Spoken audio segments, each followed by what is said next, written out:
아멘. 오늘 말씀은 이제 역대하 7장입니다.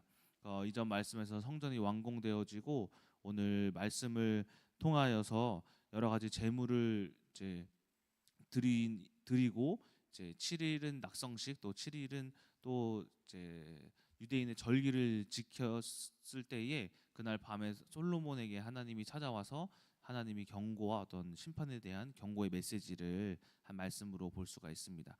그래서 오늘 말씀을 좀 짧게 요약을 하자면은 7장 1절에서부터 3절에 솔로몬과 또 이스라엘 그 안에 있는 이제 백성들이 이제 솔로몬의 기도를 마치고 그 불이 임하여서 그 재단을 불태웁니다. 그리고 난 이후에 모든 이스라엘 백성들과 이제 제사장 레위 제사장이라든가 이제 여러 가지 이제 사람들이 하나님께 예배를 드리는 장면을 볼 수가 있습니다. 그래서 그때 솔로몬이 봉헌을 하는데 소가 약 2만 2천 마리, 양이 20마리를 드리면서 그렇게 예배가 진행이 되었습니다. 그리고 이제 낙성식이라는 이제 성전에 대한 이제 예식을 7일 동안 드린 이후에 함께 또 초막절이라는 절기를 7일 동안 드립니다. 그래서 총 14일의 행사가 있었음을 우리가 또 볼 수가 있고 그리고 난 이후에 그날 밤에 7장 12절에 여호와께서 솔로몬에게 나타나십니다. 그날 밤에 그때에 하나님께서 이 성전과 더불어 솔로몬에게 경고의 메시지를 합니다. 예를 들어서 너희가 죄를 지어서 이제 하나님께서 하늘을 닫고 또 비를 내리시지 않거나 메뚜기로 흉년을 되게 하시거나 아니면 전염병이 이제 돌 때에 너희가 이 성전에 와서 회개하라. 그래야면 내가 너희들을 구원하고 이 땅을 살릴 것이다라고 이제 말씀을 합니다. 또 만약에 너희가 내 말씀을 잘 지키면 너희 아버지 다윗의 언약과 같이 내가 그 언약을 이어가고 너희 이제 나라를 풍성하게 만들 것이다라고 하면서 축복된 말씀 또한 하나님께서 이제 말씀을 하시고 하지만 또 다시 율법을 지키지 아니하면 너희들을 그 땅에서 뿌리채 뽑아 주변 나라의 웃음거리가 되게 할 것이다라고 말씀하시면서 어떻게 보면 하나님께서는 이런 예배도 받으셨지만은 솔로몬에게 이제 너희들이 죄를 짓지 말아라라는 어떤 경고의 메시지를 말씀하시는 것을 또한 우리가 볼 수가 있습니다. 그래서 오늘 본문의 말씀을 통해서 제가 이제 깨달은 것은 하나님께서는 축복도 해주시지만은 우리들에게 심판 또한 행하시는 하나님이다. 자, 그렇다면 우리가 어떤 죄를 알아야 할까라는 이제 생각을 하면서 이번 청지학 때 7가지 대죄를 강의를 하고 있잖아요. 제가 그래서 우리 성도님들에게도 이 7가지 대죄를 통하여서 고대 수도사들이 어떤 것들을 죄악시 여겼는지 이 7가지 대죄는 죄의 어떤 본질에 대해서 이야기를 합니다. 그래서 시간이 길진 않지만은 짧게나마 7가지에 대하여서 한번 나누어 보고자 합니다. 먼저 7가지 대제는 이제 기원 후 AD 이제 7세기쯤에 4세기쯤에 이집트의 수도사 에바구리우스라는 이 기독교 수도사가 수도원 생활을 하면서 함께 생활하는 이제 수도원들을 보면서 정의한 죄입니다. 이들에게 간간히 문제가 있었는데 그 문제를 하나하나 봤을 때에 처음에는 8가지였어요. 그래서 처음에는 탐식, 정욕, 탐욕, 우울, 분노, 나태, 허영, 교만이라는 8가지 죄로 정의를 했는데 그의 이제 제자가 7가지로 다시 재정의를 합니다. 그래서 오늘날 교만, 시기, 분노, 나태, 탐욕, 탐식, 정욕 이렇게 7가지로 자리를 잡으면서 이것이 처음엔 천주교와 사제들이 지켰던 이 7가지 대죄고 또 그리고 그 이후에 천주교에서 그 성도들에게 이 죄를 지으면 안 된다라고 이야기를 하면서 7가지 대죄가 그 성도들에게 전파되면서 점차 이제 일반화되기 시작했습니다. 근데 이것이 이제 나중에는 저희 대학원에서 수업을 들을 때에도 7가지 대죄에 대하여서 수업을 또 듣습니다. 그래서 이러한 7가지 대죄를 가지고 우리가 어떤 것들이 죄악시 되는지 물론 우리가 아는 죄들도 있지만은 이것은 어떤 죄의 본질이라고 볼 수가 있어요. 죄의 시작점이라고 볼 수가 있어요. 그래서 7가지 대죄를 통하여서 우리들이 하나님 앞에 이제 죄를 사함받고 거룩하게 되어지는 오늘 이 시간 됐으면 좋겠습니다. 그래서 첫 번째는 교만입니다. 교만. 여러분 교만 잘 아시죠? 이제 교만을 뭐라고 이야기하냐면은 모든 죄의 어머니라고 해요. 교만. 이 교만이라는 높은 마음을 통하여서 7가지가 또 이제 허용되기도 해요. 예를 들어서 교만해서 시기하고, 교만해서 분노하고, 교만해서 나태하고, 교만해서 탐욕하고, 교만해서 탐식하고, 교만해서 정욕을 하고 있다라고 말해도 과언이 아닌 만큼 이 교만은 가장 큰 죄입니다. 그래서 이것을 사탄의 죄라고도 이야기를 해요. 그리고 그 성경에 보면은 이사야 14장에 이제 계명성의 아들 이 사탄에 대하여서, 또 에스겔 28장에 두로 왕을 빗대어 또 사탄을 이야기하잖아요. 저는 그들의 이 이사야 14장과 이 에스겔 28장의 특징이 교만함입니다. 교만함. 그래서 우리가 흔히 아는 천사 루시퍼가 타락한 이유가 바로 교만함이라고 알고 있듯이 이 교만함은 사탄의 죄라고도 이야기를 합니다. 그리고 창세기 3장에서 우리 아담과 하와가 선악과를 따먹었죠. 그때에 들어온 마음을 또한 교만이라고 할 수가 있어요. 왜냐하면 보면은 그 뱀이 하와를 속이는데 너희가 하나님 같이 될 수 있다라고 속이거든요. 그처럼 아담과 하와가 하나님처럼 되고 싶어하는 그 마음이 들어왔기 때문에 이것 또한 교만한 마음이라고 볼 수가 있습니다. 교만함의 특징은 3가지입니다. 첫 번째가 진리가 내 안에 있다라고 생각을 해요. 이게 무슨 말이냐면 내가 옳다라고 생각을 합니다. 내 말이 옳고 내 행동이 옳고 내 생각이 정답이다라고 생각하는 것이 교만함의 특징이라고 합니다. 그리고 그 내가 맞다 보니까는 이 두 번째가 남들은 틀렸다라고 생각을 합니다. 내 아내의 어떤 말이 틀렸고 남편이 틀렸고 내 자식의 어떤 행동이 틀렸다라고 틀린 것을 지적질하고 판단하는 것이 이 두 번째 특징이라고 합니다. 그래서 세 번째, 내가 옳고 남이 틀렸으니 내 마음에 불평 불만이 들어오는 것을 또 교만의 특징이라고 합니다. 타인이 틀렸으니 뭐까지 틀려 보이냐면은 이제 모든 환경이 다 틀려 보인다라는 거예요. 그래서 내 환경은 왜 이렇고 내 경제는 왜 이렇고 내 외모는 왜 이렇고, 이러한 마음, 불평 불만이라는 이 마음들이 또 교만한 사람들의 특징이라고 합니다. 그래서 교만한 사람들의 특징은 부딪힌다고 해요. 부딪힌다.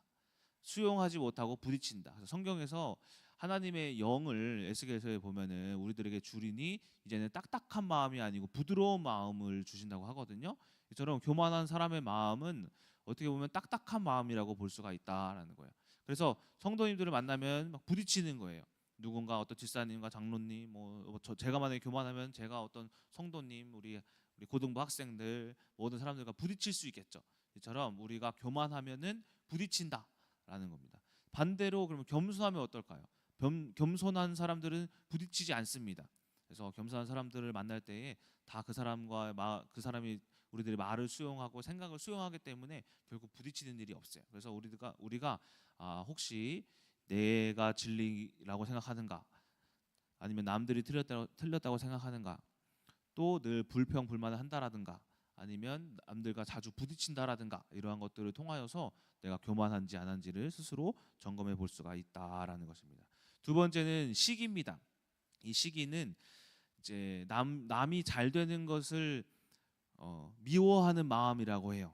근데 이 시기를 또 뭐라고 하냐면은 더러운 죄라고 합니다. 더러운 죄. 왜냐면은 시기가 왜 더럽냐면은 내가 갖고 싶진 않은데, 내가 꼭 필요하지 않은데 남들도 가지면 안 돼 라고 해서 더럽다고 합니다. 내가 갖고 싶어 하는데 남이 가지면 시기 날 수 있는데, 이 시기는 내가 갖고 싶지도 않은데 남들이 잘 되는 꼴도 못 봐. 이게 이제 시기라고 합니다. 특히 이 시기가 가까운 사람과 항상 이 시기라는 죄가 일어난다고 해요. 가까운 사람에게.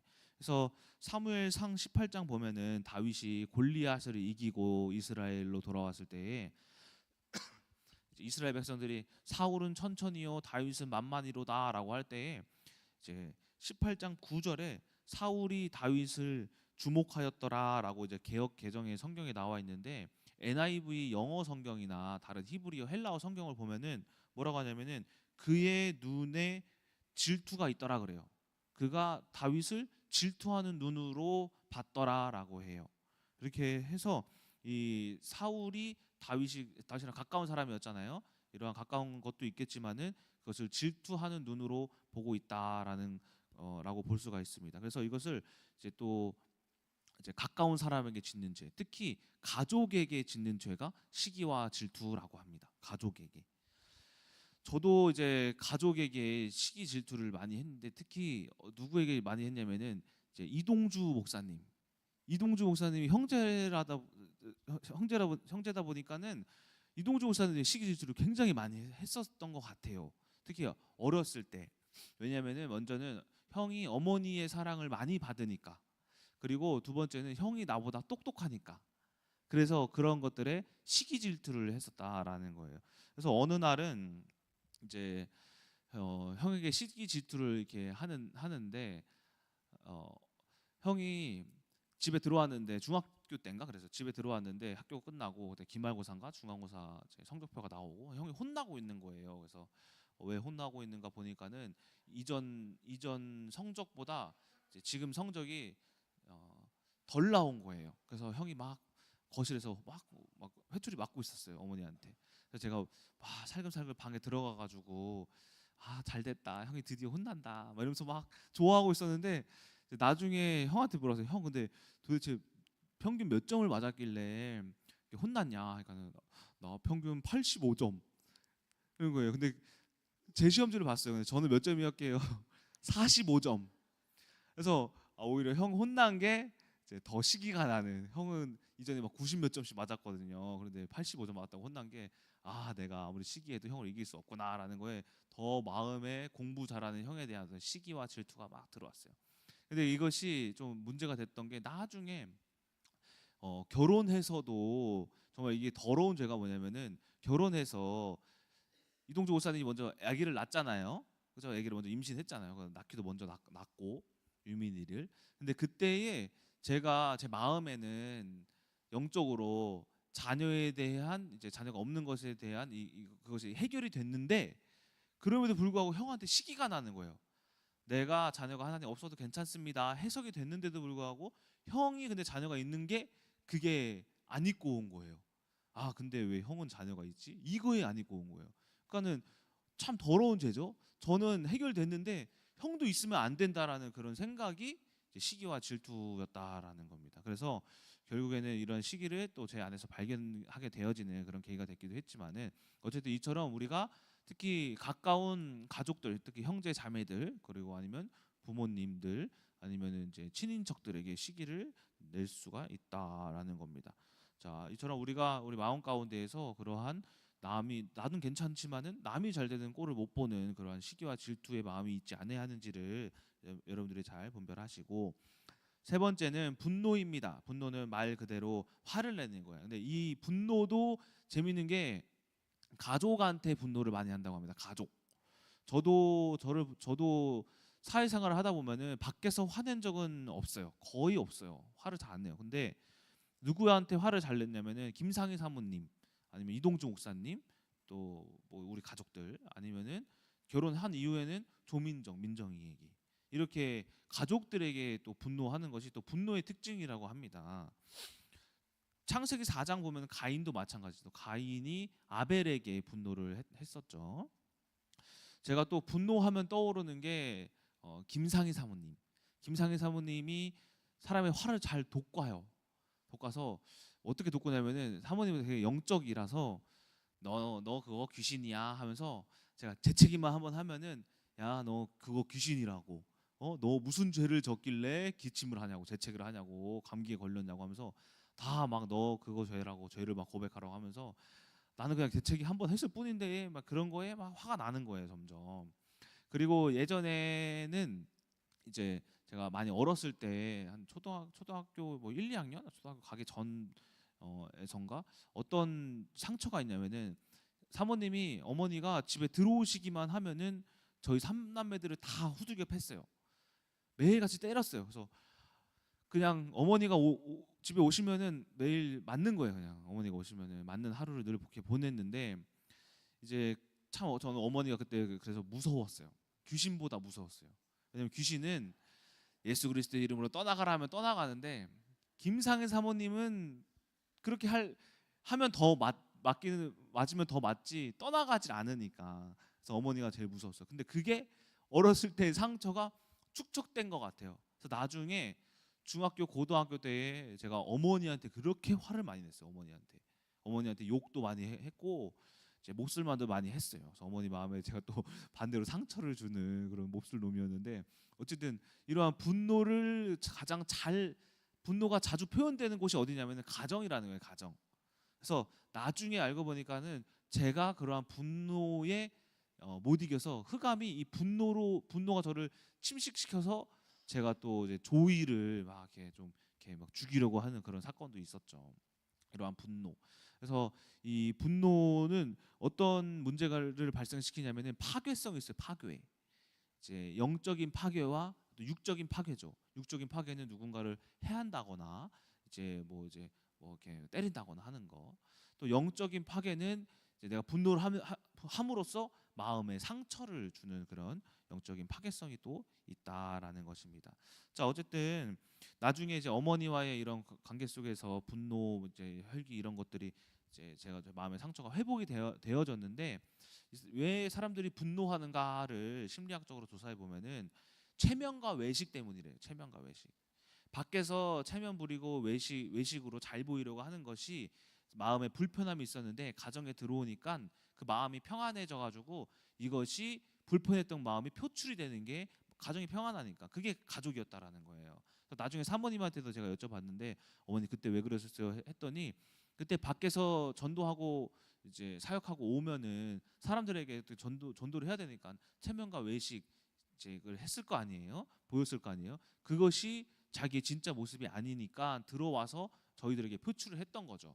그래서 우리가 밖에서 체면과 외식을 해서 더 좋은 사람이 아니고, 우리가 그 가정 안에서도 그런 것들로 인해서 스스로 마음의 문제를, 분노를 해결할 줄 아는 여러분들이 되셔야 한다라는 겁니다. 또한 밖에서 괜히 우리가 체면과 외식을 부릴 필요가 없어요. 솔직한 모습으로서 우리가 그 모습 가운데서 사람들이 더 저희를 이제 신뢰도를 쌓을 수 있고 신뢰할 수 있고, 또한 가정 안에서도 체면과 외식을 통한 스트레스가 없으니 가정도 평안해질 수가 있죠. 그래서 복음, 하나님의 말씀이 이런 거 체면과 외식을 다 무너뜨리는 능력이 있는 것이죠. 이처럼 세 번째는 분노였습니다. 자, 네 번째는 나태입니다. 나태는 말 그대로 게으르다라는 거, 게으르다. 근데 이 게으름이 단순히 막 느리고 막 잠을 많이 자고 이런 것이 아니라, 해야 할 일이 있음에도 불구하고 행하지 않는 것을 나태라고 이야기를 합니다. 어, 짧게 표현하자면은 관심 없다 이거예요. 관심 없다. 해야 할 일도 관심 없다. 내가 꼭 무엇을 취직을 해야 하는데, 공부를 해야 하는데 스마트폰을 본다라든가, 또 이제 밥을 먹어야 하는데 좀 미룬다라든가, 아니면 회사를 가야 하는데 막 일부러 막 잠을 더 잔다라든가, 뭐 이러한 것들을 나태라고 볼 수가 있어요. 또 이것을 이제 성경에서는 뭐라고 하냐면은 사랑이 없는 죄라고 이야기를 합니다. 사랑이 없는 죄. 그리고 또 무관심한 죄라고도 이야기를 해요. 마태복음 25장에 이 게으름에 대하여서 비유한 말씀이 있죠. 달란트의 비유에서 한 주인이 5달란트, 3달란트, 1달란트를 주고 갔는데 갔다 와서 돌아보니까는 5달란트, 3달란트는 그 배를 남겼고, 1달란트 받은 사람은 그것을 땅 속에 묻어놨다가 주인한테 혼이 났죠. 그래서 그 주인이 그 1달란트 받은 자에게 악하고 게으른 종아, 너는 영생의 심판을 받으리라 하면서 저주를 합니다. 그래서 예수님께서도 이 게으름에 대하여서도 말씀하고 계시기도 하고, 또 요한계시록 3장 15절 16절에서 이제 7교회에게, 특히 라오디게아 교회에게 말씀하시기를, 너희는 차든지 뜨겁든지 해라. 너희 행위가 차지도 않고 뜨겁지도 않다. 그러한 사람들은 내가 내 입에서 토해내겠다라고 해요. 그러니까 너희를 버리겠다 이러는 거예요. 아예 뭐 문제를 막 일으킨다거나 아니면은 아예 영적으로 성령 충만하거나 하라라는 거예요. 저는 어떤 축에 속하냐면은 문제를 일으킨 축에 속합니다. 너무 완전히 찬 쪽에 속하죠, 그렇죠?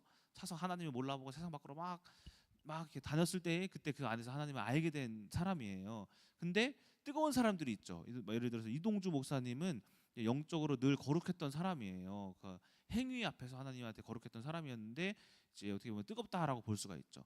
근데 저는 오히려 문제 속에서 하나님을 받고 이동조 목사님은 그 말씀 안에서 하나님을 받고 근데 그 중간에 있는 사람이 있다라는 거예요. 문제도 없고 성령 충만하지도 않고 그냥 발만 귀에만 왔다 갔다 하고 오히려 그러한 사람들 안에서의 아무 문제가 보이지도 않는 것이 더 문제다라는 겁니다. 이것이 나태의 죄다라는 거예요. 그래서 우리가 성령 충만하지 못하면은 오히려 반대로 문제를 만나서 하나님을 아는 것이 더 좋다라는 겁니다. 이처럼 우리가 해야 할 일이 있음에도 불구하고 교회 안에 해야 할 일이 얼마나 많아요. 그런데 혼자만의 생각으로 이거 뭐 누군가 하겠지, 저 사람이 이제 하겠지라는 그 생각은 나태함이다라고 볼 수가 있다라는 것입니다. 자, 다섯 번째 탐욕입니다. 탐욕은 과한 겁니다. 과한 거. 있음에도 불구하고 더 원하는 것을 탐욕이라고 이야기를 합니다.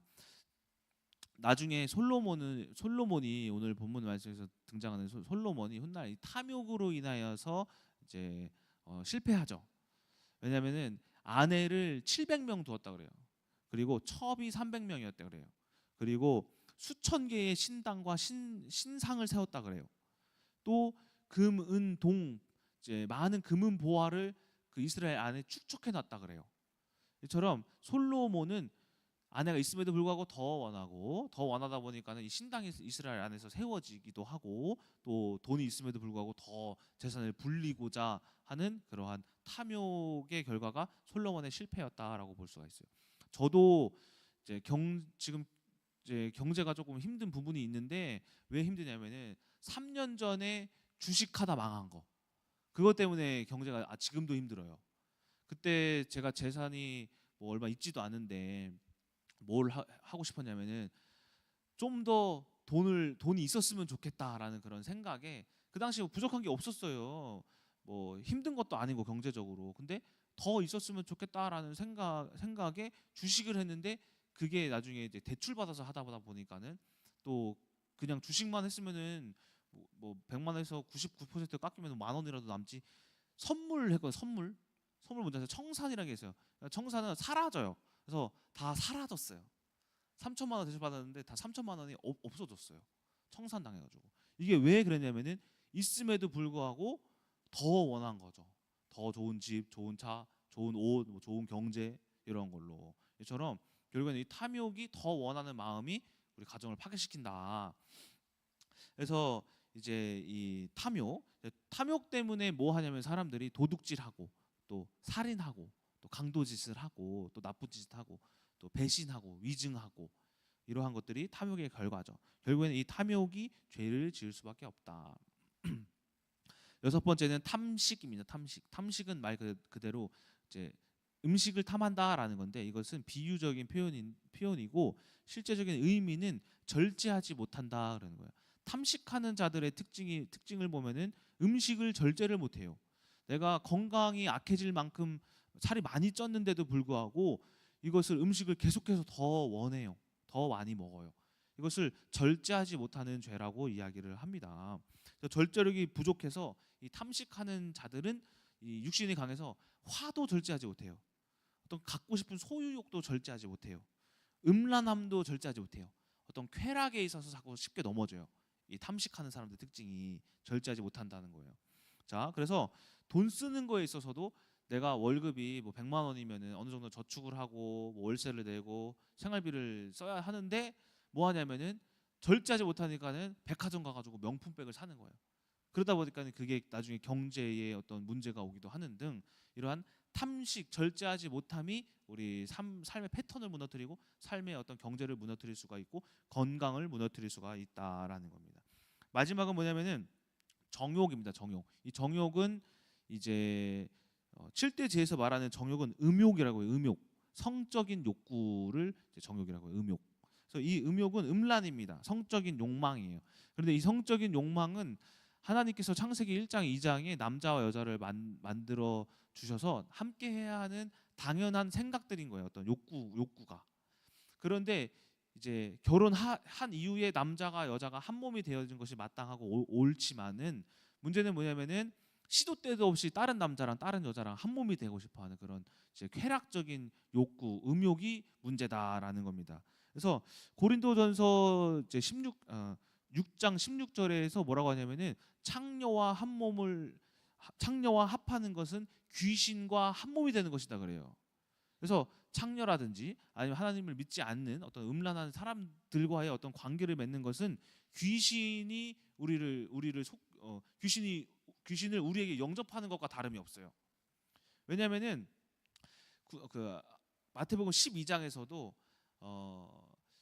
우리가 영접을 하고 하나님을 믿으면은 마음이 깨끗해지잖아요. 그때에 성령님이 계셨다가 성령님은 언제든지 떠날 수가 있어요. 구약에서도 떠났고 나중에 솔로몬의 성전에서 떠나고 사울에게서도 떠났고 데살로니가 전서 5장에서도 성령을 소멸치말며 하면서 떠나요. 근데 그 이후에 뭐가 문제냐면은 어떤 음욕이라든가 성적인 것들을 인하여서 귀신을 영접하면은 그 귀신이 내 안에 들어와요. 그때에 마태복음 12장에서 그 귀신이 7귀신을 더 데리고 온다 그래요. 그것을 우리가 흔히 군대 귀신이라고 하는 거예요. 그 군대 귀신에 의하여서 내가 음란함으로 통하여서 귀신을 영접하여 어떻게 되냐면은 이전의 상황보다 그 이후의 상황이 7배 더 악해졌다 그래요. 마태복음 12장에. 그러니까 우리가 거룩하게 살다가 이 음란한 행위를 한 번 함으로써 내 상황이 악해질 수 있는 거예요. 성령님이 떠나시는 거예요. 우리 기독교 신앙의 가장 중요한 것이 뭐예요? 하나님의 성령이 내 안에 계시는 것이 가장 중요한 것이잖아요. 근데 그 영이 없으니까 내가 하는 모든 일들이 실패하고 다시 사망이 왕노릇하는 이전에 이제 그 흑암에게 속았던 삶으로 다시 돌아가는 것이 그게 음란함이에요. 음행이에요. 음욕. 그래서 성령님이 없으니까 내가 성령님의 음성을 못 듣죠. 뭘 해야 되는지 모르고 무슨 말을 해야 될지도 모르고 어떤 성령 인도를 받지도 못하니까 실패할 수밖에 없는 거예요. 그래서 이 음란함이 또 가장 무서운 죄입니다. 그래서 음란함이 또 무서운 게 이제 목사님들이 가장 쉽게 넘어지는 것들이 두 가지가 있는데 하나가 돈, 또 두 번째가 음란함. 근데 그 중에 순위를 따지면 음란함으로 무너지는 목사가 돈보다 많아요. 그래서 이처럼 이런 음란함을 통하여서 우리가 하나님과 멀어질 수가 있다라는 것입니다. 그러면 행위만 안 하면 되냐? 아니요. 마태복음 5장 28절에 예수님께서 뭐라고 하시냐면 너희에게 이르노니 여자를 보고 음욕을 품는 자마다 마음에 이미 간음하였더라라고 그래요. 우리가 이미 어떤 사람을 보고도 음욕한 자들, 어떤 남자, 여자를 봤을 때 이상한 마음을 품은 자들은 이미 간음한 죄를 지었다라고 볼 수가 있다라는 거예요. 자, 그래서 마음이 결국에는 행동이 되잖아요. 이처럼 마음까지는 죄를 질 수 있겠지만 그 안에서 우리가 이것이 음욕이구나, 음란함이구나라는 것을 깨닫고 우리가 하나님 앞에 기도함으로써 그 음욕을 이겨내어서 적어도 행위까지는 가지 않는 이러한 죄를 짓지 않는 여러분들이 되셔야 한다라는 것입니다.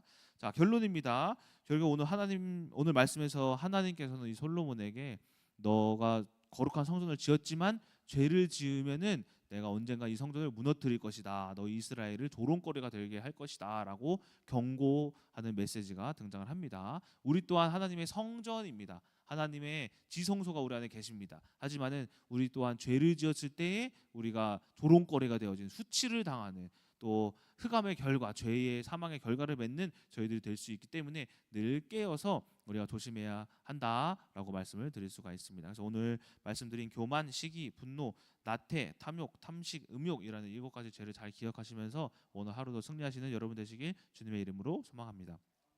기도하고 마치겠습니다. 하나님 감사합니다. 오늘 7가지 대죄를 통하여서 우리가 죄를 깨닫기를 소망합니다. 우리가 교만한지 또 시기하지 않는지, 우리가 분노하진 않는지, 또 나태한지, 탐욕하진 않는지, 탐식하여 절제를 하지 못하고 있지는 않은지, 음욕을 품고 있지는 않은지를 우리 하나님께서 오늘 이 시간 성령의 음성으로 말씀하여 주셔서 모든 죄가 끊어질 수 있도록 저희 가운데 하나님의 능력을 더하여 주시옵소서. 살아계신 예수 그리스도의 이름으로 기도드렸습니다. 아멘.